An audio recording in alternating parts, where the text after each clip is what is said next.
Et maintenant, j'entends une voix qui me dit t'es mort. À ce moment-là, qui me dit t'es mort. Et je disais les gars, aidez-moi, je vais aller en enfer, je vais mourir. Appelez un pasteur, appelez mes parents, je vais mourir, je vais en enfer. Tu vois, tu sais que tu peux rien faire, t'es seulement là, t'acceptes, tu dis pardon, ça sert à rien. Je criais Jésus, il n'y a pas de présence de Dieu, ça sonne vide. Je criais pardon, pardon, ça sert à rien, ça change rien, t'y es déjà. Le temps, il passe pas.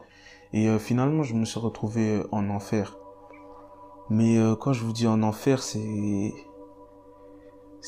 pas des jeux, genre, c'est vraiment réel.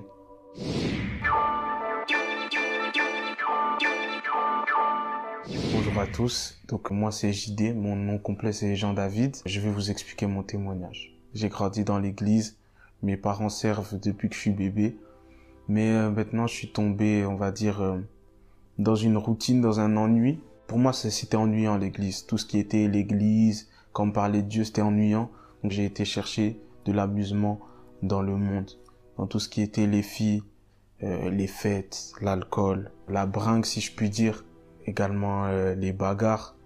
Les bagarres, j'étais un garçon très violent, vraiment violent, me taper, même des fois me ramasser des coups aussi. C'est quelque chose que j'aimais, genre cette interaction, ça m'animait vraiment. Je me donnais un genre du style, ouais, être impliqué dans les bagarres de quartier, etc. J'aimais aussi beaucoup l'argent. J'étais vraiment omnibulé par l'argent. Pour moi, tout moyen était bon de faire de l'argent, que ça soit propre ou sale. Je peux pas finir pauvre. Et malheureusement, j'ai fait beaucoup de bêtises suite à ça. Mais maintenant, je vais vous raconter comment Dieu a totalement transformé ma vie du jour au lendemain. Je suis parti en vacances avec des amis. On avait pris un appartement à la mer pendant 1 mois. Un soir, j'étais sorti ce soir-là, je me suis battu, je me suis encore battu. D'ailleurs, j'étais très fier, j'avais mis un KO, etc. Je me suis encore battu, bref. Ce soir même, quand je suis rentré, j'étais vraiment fier, content de ma victoire, si je puis dire. J'étais un peu exténué, j'avais passé une longue journée, je suis parti dormir. Faut savoir, on était 10 dans l'appartement avec mes potes. On avait pris un appartement de 10 personnes, donc il y avait différentes chambres. Moi, j'étais dans une chambre avec 2 amis. Avec 2 amis, il y avait un grand lit, un lit normal. On était à 3 dans la chambre. Donc moi, je suis parti dormir en premier.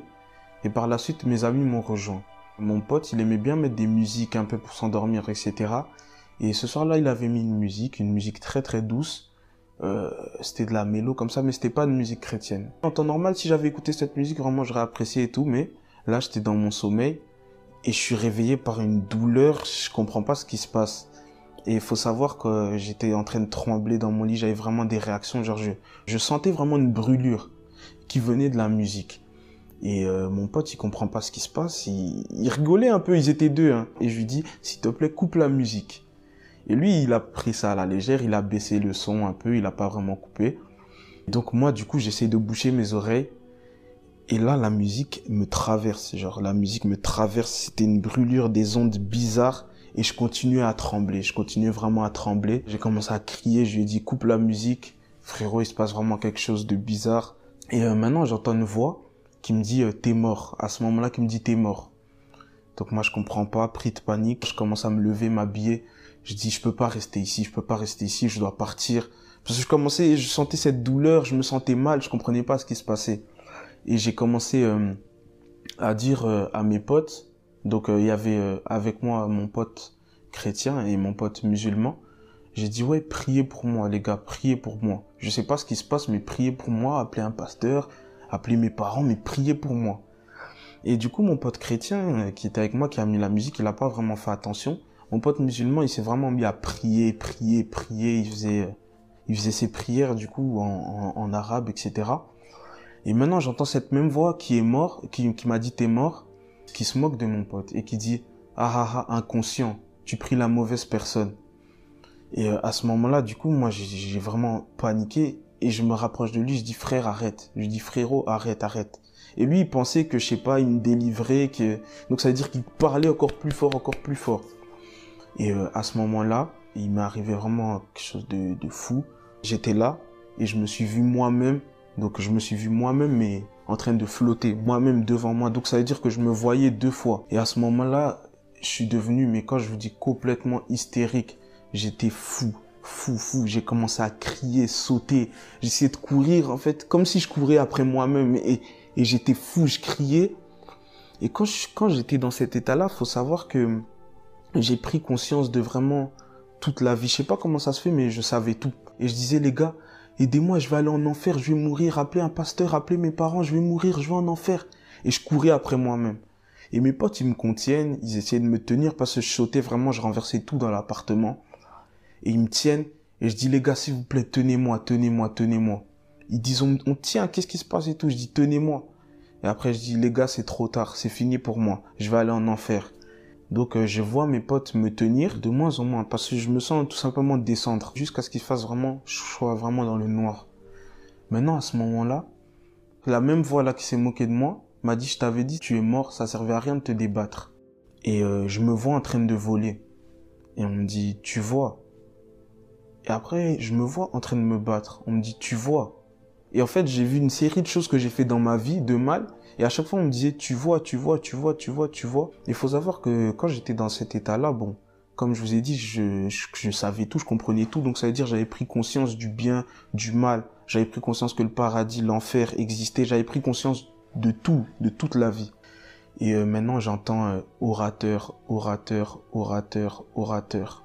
J'entends ça plusieurs fois. Je me vois en même temps prêcher devant, enfin parler devant des foules, devant des gens. Et les gens qui m'écoutaient étaient touchés par ce que je disais. Et après, on me dit orateur. Cette même voix, hein, orateur, orateur, en boucle. Et il me dit, orateur, c'était ça ta destinée. Et t'es passé à côté. Donc j'étais complètement choqué. Parce que moi, faut savoir, quand j'étais petit, bon, j'avais des problèmes un peu pour parler. J'ai parlé un peu tard, puis après je buguais, je parlais lentement. J'avais des problèmes en général pour m'exprimer quand j'étais très petit. Et cette voix-là me dit, tu vois, quand t'étais petit, ben en fait, ça, c'était des attaques. C'était des attaques parce que c'est avec ta voix que t'étais censé rentrer dans ta destinée. Mais toi, avec ta voix, tu préférais faire du rap mondain, tu préférais escroquer les gens, tu préférais baratiner les filles. Et bref, moi, j'étais comme ça. Donc, t'étais en train de chuter. Tu vois, tu sais que tu peux rien faire, t'es seulement là, t'acceptes, tu dis pardon, ça sert à rien. Je me suis retrouvé devant une très grande porte. J'étais devant, j'attendais, mais cette porte-là, je l'ai pas passée. Et finalement, je me suis retrouvé en enfer. Mais quand je vous dis en enfer, c'est pas des jeux, genre, c'est vraiment réel. Donc ça veut dire que souffrance, mais non, le mot douleur, le mot souffrance, ça peut même pas qualifier l'enfer. C'est trop, c'est trop. Je criais Jésus, il y a pas de présence de Dieu, ça sonne vide. Je criais pardon, pardon, ça sert à rien, ça change rien, t'y es déjà. Le temps il passe pas, 1 seconde, 2 secondes, comme là je suis avec vous, je parle. Le temps ne passe pas, tu peux pas compter les secondes, 1 seconde, peut-être c'est 100 ans, il y a pas de temps. Et donc j'étais là. J'étais en train de souffrir, je criais, j'avais des ondes bizarres, j'implosais, je comprenais pas. En fait, c'était mon âme, mais je comprenais vraiment pas, c'était une douleur inqualifiable. Et maintenant, je vois ma mère en train de prier pour moi la nuit et pleurer. Il faut savoir que chaque larme qui coulait du visage de ma mère, ce que j'ai payé pour ça, c'était trop, c'était vraiment trop, trop, trop, trop. C'est une douleur, même le mot douleur, c'est pas assez. Ensuite, faut savoir qu'avant, je faisais du rap. Je m'efforçais à essayer de me faire un nom, etc., à faire des choses pour qu'on entende parler de moi. Donc, ça veut dire que, logiquement, j'influençais des personnes derrière moi. Et maintenant, chaque personne, on va dire que j'ai influencé, j'ai payé pour ces personnes-là. Chaque personne qui voulait m'imiter, j'ai payé pour ces personnes-là. Jusqu'aux personnes qui écoutaient mes musiques, j'ai été puni pour ces personnes qui écoutaient les musiques. Mais quand je vous dis la souffrance, en fait, c'est une souffrance. T'es là, mais tu ne peux pas l'assumer. Donc ça veut dire que c'est trop. T'es là parce que tu peux pas t'échapper, mais t'es en saturation, c'est impossible. Ce n'est pas fait pour les hommes. L'enfer, ça a été créé pour ceux qui ont conspiré contre Dieu, pour Lucifer et les démons, les anges déchus qui ont conspiré contre Dieu. C'est fait pour des créatures spirituelles, si je puis dire. C'est pas fait pour nous, les hommes. On peut pas assumer ça. Après tout cela, je me sens tout simplement revenir à moi-même. Je reviens dans mon corps, dans l'appartement où j'étais de base. Et il faut savoir, mes potes qui étaient avec moi là, ils m'avaient allongé sur un lit. Ils s'étaient positionnés tous autour de moi. Et ils étaient un peu en panique. Certains lâchaient quelques larmes, certains paniquaient, certains ne savaient pas s'ils devaient appeler l'ambulance ou pas. Et puis je reviens, puis ils me disent, JD, ton cœur s'arrête de battre, ton cœur bat lentement, ton cœur bat vite. Qu'est-ce qui se passe, gros? Tu fais un arrêt du cœur, qu'est-ce qui t'arrive, en fait? Et moi, en fait, quand je suis revenu à moi-même, j'avais une révolte. Et en fait, j'étais clairement énervé. J'ai commencé à leur crier dessus. Je leur disais, c'est pas un arrêt du cœur que je suis en train de faire, c'est un arrêt de l'âme. Et je faisais que leur crier dessus. Et je leur disais, nous, on est là, on fait nos trucs, mais on se rend pas compte de ce qui nous attend derrière. On se rend pas compte que le salaire du péché, c'est la mort. Mais la mort spirituelle. Et la mort spirituelle, c'est pire que la mort physique. Et faut savoir, en fait, je faisais des allées-venues. Je faisais vraiment des allées-venues. Et donc j'avais vraiment ce sentiment-là. Donc je quittais mon corps, j'allais en enfer, puis je revenais dans mon corps, puis je repartais en enfer. Je revenais dans mon corps, je repartais en enfer. Et moi, je comprenais pas. Je leur disais, mais attendez, c'est de la torture. Donc moi, je vais mourir devant vous, mais je vous aurais dit ce que c'est l'enfer. Donc moi, je vais être l'exemple, la leçon pour tout le monde. En fait, j'étais vraiment révolté. Je leur disais, vous pouvez pas aller où je suis. Vous pouvez pas aller là-bas. C'est pas fait pour nous. C'est impossible. Donc moi, je leur criais dessus. Puis d'un coup, ma langue a commencé à brûler. Comme s'il y avait une lueur qui était dans ma bouche. Et ça sortait tout seul. C'est pas moi qui parlais. Et ils m'ont dit qu'apparemment, ce que je leur disais, c'est que je prêchais, je les exhortais. Moi, j'étais un type, je lisais pas la Bible. Je lisais très rarement la Bible, même si je l'ai jamais lu de ma vie avant. Et je leur sortais des versets bibliques, je leur prêchais, je leur ai parlé apparemment des 7 années de tribulation, je leur ai parlé de plein de choses en fait. Et genre ma langue brûlait. Et moi, je voulais juste dire, les gars, évitez l'enfer, mais il y a tout ça qui sortait de ma bouche et je contrôlais pas ce qui sortait de ma bouche. Comme je vous ai dit, l'enfer, il n'y a pas de temps. Donc, c'est-à-dire, quand je revenais, je vous promets, j'avais l'impression d'être super vieux. J'avais l'impression peut-être d'être parti 200 ans, 100 ans, 10 ans. Alors que peut-être je sais pas, peut-être je faisais des allées-venues de quelques secondes, mais j'avais l'impression vraiment d'être parti longtemps. Et quand je revenais, j'avais le sentiment d'être encore plus vieux. Donc, à un moment, dans ces montées-descentes, j'ai ressenti un poids, mais c'est pas un poids que tu peux porter. C'est un poids vraiment qui me tirait de l'intérieur et je me sentais encore descendre. Et je disais, les gars, tenez-moi, c'est trop lourd, c'est trop lourd. Et comme je vous ai dit, dans cet état-là, j'étais conscient d'un peu de tout. Donc ça veut dire que je disais, les gars, je suis en train de porter le poids de vos péchés. Là, je vais descendre parce que je porte le poids de vos péchés, c'est trop lourd. Et ils essayaient de me tenir, mais ils tenaient mon corps, pas mon âme. Donc mon âme était en train de redescendre. Et j'étais en train de crier et tout. Puis j'ai dit, mais attendez, en fait, là, je suis en train de porter le poids des péchés de vous, ici, mes 5 amis qui êtes autour de moi. Mais Jésus a porté le poids des péchés de toute la terre. Le poids des péchés de vous, de moi, de tout le monde. Et moi, quand je vous dis les 5 amis là, le poids, c'était un truc, ça tirait mon âme de l'intérieur. Et je leur disais, tenez-moi, je criais, c'était trop lourd. Ils me tenaient, je suis quand même redescendu. Et quand je suis redescendu, je pense pour la dernière fois, je vois mon pote tout simplement en train de faire des bêtises. Et maintenant, moi, j'ai commencé à dire, mais attendez, c'est mon pote, c'est pas moi. Pourquoi je devrais souffrir pour mon pote? On m'a rétorqué, les bêtises de ton ami, c'est tes bêtises aussi si tu le fréquentes. Soit tu l'aides ou tu l'empêches de faire ça, ou soit tu arrêtes de le fréquenter. Après ça, j'ai encore souffert. Même le mot souffrance, c'est même pas assez. À un moment, dans toute cette douleur-là, quand je vous dis la douleur, là, c'est déjà insupportable. Mais là, c'était vraiment le summum de l'insupportable. C'était impossible. C'était de trop. Et comme je vous ai dit, je savais tout. Et quand j'ai ressenti cette douleur-là, cette implosion, cette explosion, ces vibrations bizarres, c'était vraiment de trop. Et en fait, c'était la souffrance tout simplement d'un homme de Dieu. D'un homme de Dieu qui finit en enfer. Et c'était la pire de tout ce que j'ai déjà vécu avant, c'était la pire de toutes. Et après cette phase-là, je me retrouve par terre, sur un sol, si je puis dire, pas vraiment blanc, mais c'était une matière assez... Ça m'avait l'air propre, très luxueux. Après, c'est une matière que j'ai jamais vue dans ma vie. Je me lève et je vois devant moi comme des gardes en V comme ça, en V. Et des gardes grands, mais vraiment tellement grands que limite j'arrivais pas à voir leur visage, je voyais le bas de leur corps si je puis dire. Et maintenant, au coin de ce V là, au coin du V, il y a une grosse présence comme ça qui est arrivée. Une grosse lueur, lumière. Dès que j'ai senti ça, je me suis allongé par terre. Je me suis vraiment mis comme ça, par terre, tout mon corps allongé face contre terre. Comme un réflexe, je me suis mis comme ça par terre, je sais pas pourquoi. Et quand j'ai senti cette lueur, cette puissance, en fait, j'ai jamais ressenti ça dans ma vie, j'ai jamais... Faut savoir, moi, je me battais, je tapais des gens, je me sentais un peu invincible. Je ne me suis jamais senti aussi faible de ma vie. Jamais. Quand j'ai senti cette puissance-là, je me suis dit, mais en fait, je suis moins qu'un insecte, une poussière. Cette puissance-là, même comme ça, un souffle, il y a plus de planétaire, c'était trop puissant, je me suis jamais senti aussi vulnérable de ma vie.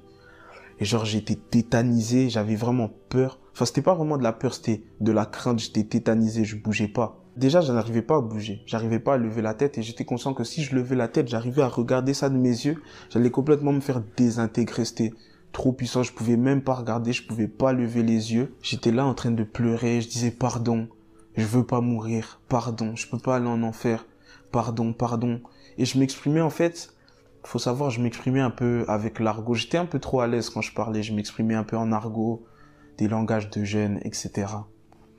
Et maintenant, cette puissance-là, Dieu, tout simplement, m'a dit, est-ce que tu sais à qui tu parles? Quand il a dit ça d'une grosse voix, c'était pas une voix énervée ou quoi, c'était une voix autoritaire. On m'a dit, est-ce que tu sais à qui tu parles? Quand j'ai entendu ça, instantanément, tout mon corps a commencé à brûler. J'ai commencé à crier. J'ai dit pardon, pardon, pardon. Je vais m'exprimer en bon français. La langue que tu as inspirée aux hommes. Avec l'intelligence que tu as donnée aux hommes. Pardon, pardon. Et j'ai commencé à m'exprimer bien. Mais quand je vous dis bien m'exprimer, moi j'avais un peu... Bon, mon langage avant c'était compliqué. Hein, beaucoup d'argot, etc. Là, j'ai jamais autant bien parlé de ma vie. Je parlais vraiment de manière distinguée. Comme si j'étais face à un président, comme si j'étais face à un roi. Je disais oui, vous, pardonnez-moi, etc., etc., etc. Et maintenant, d'un coup, j'ai commencé à parler tout seul. Je sais pas comment ça se fait, mais j'ai commencé à parler tout seul. Et déjà, c'était pas ma voix, c'était une voix particulièrement grave. Il faut savoir, mon âme était ailleurs, mais mon corps était dans l'appartement. Et mes potes, ils entendaient ce que je disais, ils entendaient ce qui sortait de ma bouche, ils entendaient ce que je disais. Et cette voix-là, grave-là aussi, ils l'ont entendue. En fait, j'étais en train de promettre, tout simplement. Et j'ai commencé à promettre de consacrer ma vie à Dieu, passer ma vie à témoigner, de passer ma vie à gagner des âmes, passer ma vie à servir Dieu. Et quand j'étais en train de faire cette promesse-là, en fait, je promettais pas devant n'importe qui. Donc ça veut dire que j'avais ce sentiment, cette douleur-là, comme si j'étais en train de redescendre. En fait, c'était soit je m'accroche à cette promesse, soit je vais en enfer, soit je meurs. Soit je m'accroche à cette promesse-là de servir Dieu, soit je meurs. Donc j'étais en difficulté et j'avais une grosse voix. Je disais, oh, je promets. J'avais vraiment une grosse voix. Je sais pas comment ça se fait. Mes potes, pour témoigner, ils ont entendu cette grosse voix-là. Et donc j'ai promis de servir Dieu, consacrer ma vie à Dieu, consacrer ma vie à témoigner, de faire de ma vie un témoignage, gagner des âmes. J'ai promis tout ce genre de choses. Et maintenant, bon, j'ai plus ce sentiment de douleur là, et je reste tout simplement allongé, tétanisé, toujours allongé, face contre terre. Et maintenant on me dit, relève-toi, lève-toi. Et moi j'arrivais pas. En fait j'avais cette crainte, cette puissance. Quand j'ai senti cette puissance, j'ai dit je peux pas me lever.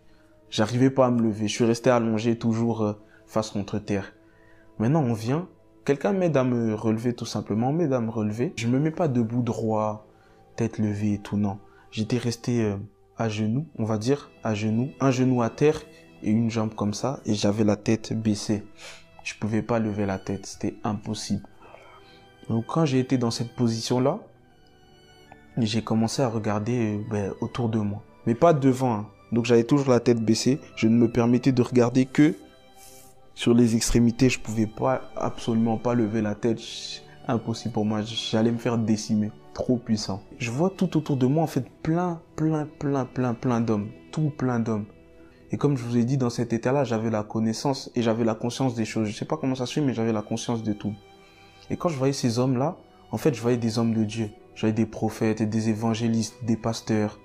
En fait, c'était des hommes de Dieu. Et ils étaient aussi dans la même position que moi, donc un genou à terre et la tête baissée. Ils avaient Ils avaient sur eux une sorte de, si je puis dire, une cape, couverture, comme une fourrure sur eux, sur leur dos. Et ils tenaient de la main droite un bouclier, de la main gauche une épée. Donc je regarde comme ça un peu autour de moi, ok, j'ai vu ça. Maintenant moi, je sens tout simplement qu'on met aussi cette fourrure, cette sorte de fourrure sur mon épaule, on met aussi ça. Maintenant on me donne aussi un bouclier dans la main droite, une épée dans la main gauche. Maintenant, on pose un coffre à mes pieds, un petit coffre, mais ça avait vraiment l'air luxueux. Mais encore une fois, c'est un truc que j'ai jamais vu dans ma vie, mais ça avait vraiment l'air luxueux, une sorte de coffre. Et on me dit ta mission. Et la personne là, quand elle a posé le coffre, quand elle a lâché le coffre, j'ai regardé à ses mains et je vois en fait un trou ici et un trou ici. Ses deux mains étaient trouées. Je commence à réaliser que quelqu'un qui a les mains trouées dans ce genre de situation, ben c'est Jésus. Donc je commence vraiment à réaliser ce qui se passe et dans ma tête, c'était vraiment l'euphorie. Et donc toujours la tête baissée. Et maintenant, cette voix-là me dit, t'es pardonné, mais c'est ta dernière chance. Et il faut savoir que moi, en fait, j'étais un garçon vraiment entêté. J'avais déjà eu des avertissements, si je puis dire, réels de Dieu dans ma vie, que j'ai jamais pris en considération. Et aussi, j'étais un garçon assez tumultueux, turbulent. Donc, c'est-à-dire que j'ai mis vraiment ma vie en péril beaucoup de fois. Ceux qui me connaissent vraiment, qui marchaient avec moi, qui ont fait toutes les bêtises avec moi, savent que j'ai peut-être failli mourir plus de 10 fois dans ma vie. J'ai vraiment trop mis ma vie en péril. Maintenant, cette voix-là me dit, t'es pardonné, mais c'est ta dernière chance. Donc moi, quand j'entends ça, logiquement, c'est pas quelque chose à prendre à la légère. Vraiment pas à prendre à la légère. Après ça, tout simplement, je me sens en fait revenir dans mon corps, revenir à moi-même. Et quand j'étais en train de revenir, j'entends vraiment plein de choses. Il y avait vraiment beaucoup de choses qui défilaient dans mes oreilles, dans ma tête. Il y avait trop de choses qui défilaient. J'entendais plein de choses. Et j'ai notamment entendu la voix du début, qui se moquait de moi, qui m'a dit t'es mort, qui criait, qui disait non, il en sait trop, il mérite pas le pardon, c'est un pécheur, il en sait trop, il mérite pas le pardon.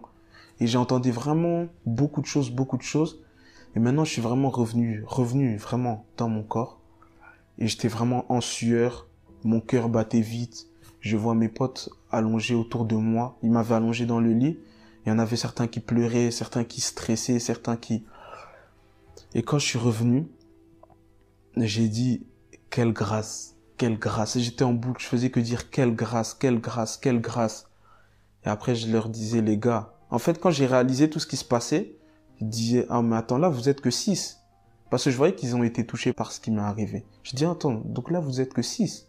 Mais c'est pas assez. Je dois beaucoup plus impacter, je dois partir d'ici, je dois évangéliser toute la terre. Je me rappelle, j'avais dit ça, je dois évangéliser toute la terre. J'avais ce feu, je disais, non, je dois gagner des âmes, les gens ne peuvent pas vivre l'enfer. Même l'enfer, c'est pas quelque chose de souhaitable, même à son pire ennemi. Donc je disais, non, je dois évangéliser, je dois pas rester ici, etc. Après, je leur ai dit, les gars, à partir d'aujourd'hui, ma vie a changé. Ma vie va changer. Il faut savoir, moi, quand je faisais du rap, bon, j'avais mon nom de rappeur, etc. et tout. Mais ce nom-là, on m'a appelé par ce nom-là, on m'a dit, ce nom-là, oublie-le. L'ancien personnage que tu étais, oublie-le, il n'existe plus. Et après, moi, je lui ai dit, bon, les gars, le personnage là, il n'existe plus. Moi, maintenant, je suis un homme de Dieu, etc. Et maintenant, l'après, c'est que je suis incroyablement reconnaissant envers Dieu. Déjà, de m'avoir fait la grâce de pouvoir expérimenter ça, même si c'était très difficile. De m'avoir permis tout simplement de voir, en fait, ce qui m'attendait si j'étais mort avec le train de vie que je menais. Donc, avec la vie d'avant, les sorties, si j'étais mort dans cette vie-là, en fait, j'ai pu voir ce qui m'attendait après. Et j'ai réalisé tout simplement que tout ça, c'est vraiment éphémère. L'argent, je courais vraiment derrière l'argent. J'ai réalisé que l'argent, tu vas pas l'emmener après ta mort. L'argent, tu vas le laisser ici. Les filles, tous les plaisirs de ce monde derrière lesquels je courais, j'ai réalisé qu'en fait, c'était des plaisirs éphémères et qui me mèneraient tout simplement à ma perte. Et vraiment, je rends grâce à Dieu de m'avoir fait cette grâce et d'être ici, là, pour en témoigner. Et je tiens à parler à toi qui regarde cette vidéo. Je voudrais dire que c'est très important et qu'il faut qu'on prenne conscience que c'est réel. Moi qui croyais pas vraiment à ces histoires-là, bon, j'entendais ça de loin. Je pouvais entendre des témoignages comme ça via mes parents, mais Pour moi, c'était du blabla, tout ça. Mais Dieu m'a confondu parce que ça m'est arrivé à moi-même, donc je peux plus nier. Le monde spirituel existe. La vie après la mort existe. L'enfer existe. Le paradis existe. Et on a les cartes en main, en fait. Tant qu'on est en vie, sur cette terre, on a les cartes en main. C'est à nous de préparer notre destinée, tout simplement. Maintenant, à toi qui regardes cette vidéo, ne te sens jamais trop sale pour revenir à Dieu. Il n'est jamais trop tard. Dieu est un Dieu d'amour. Il a déjà payé à la croix pour tes péchés, pour mes péchés. Il n'est jamais trop tard pour revenir à lui et pour te repentir. Je t'invite, à toi qui regardes cette vidéo, à faire cette prière avec moi. Seigneur Jésus, tu connais mon cœur, Seigneur Jésus. Tu vois ma vie. Tu connais ma situation. Seigneur, aide-moi tout simplement à pouvoir arriver au but, arriver là où tu m'attends, pouvoir rentrer dans ma destinée. Aide-moi, Seigneur, à ne pas me perdre et à ne pas tout simplement rater le coche, finir en enfer. Mais aide-moi, Seigneur, à accomplir ce que tu attends de moi pour pouvoir te rendre fier et dégager un bon parfum. C'est en ton nom que j'ai ainsi prié.